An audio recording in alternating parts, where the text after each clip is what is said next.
After long time இன்றைக்கிலேருந்து நான் video போட start பண்ணியிருக்கேங்க. என்னோட சேனலுக்கு மறக்காமல் சப்போர்ட் கொடுங்க. குயிக்காக ஒரு லஞ்ச் ரெசிபி ஃப்ரைட் ரைஸ் குழந்தைங்களுக்கு ஹெல்த்தி எப்படி பண்ணுறதுன்னு பார்க்கலாங்க. அதுக்கு உங்கள்கிட்ட இருக்க காயை கட் பண்ணிக்கோங்க. இன்றைக்கி என்கிட்ட கேரட் இருந்துச்சு, பீன்ஸ் இருந்துச்சு, கேப்சிகம் இருந்துச்சு, கொஞ்சம் ஆனியன் போட்டேன். அது போக காலிஃப்ளவர் கொஞ்சம் இருந்துச்சு, முட்டைக்கோஸ் இருந்தால் அதையும் போட்டுக்கோங்க.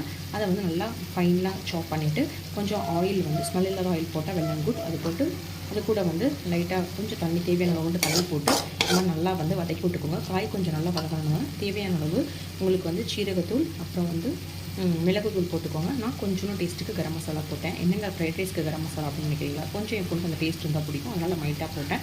பட் அதை ஸ்கிப் பண்ணுறவங்க பண்ணிவிட்டு கொஞ்சம் மிளகாய் தூள் மட்டும் போட்டு இந்த காய் 3/4 வெந்தால் மட்டும் போதும். நல்லா இது கூட சோயா சாஸ் அண்ட் உங்கள்கிட்ட இருக்க tomato sauce, chilli sauce separate போட்டுட்டு ரைஸை லாஸ்ட்டாக போட்டு மிக்ஸ் பண்ணிக்கோங்க. சில பேர் இதில் எக் போட்டிங்கன்னா எக் ஃப்ரைட் ரைஸ் ட்ரை பண்ணிவிட்டு பார்த்துட்டு எப்படி இருக்குன்னு சொல்லுங்கள். பாய்.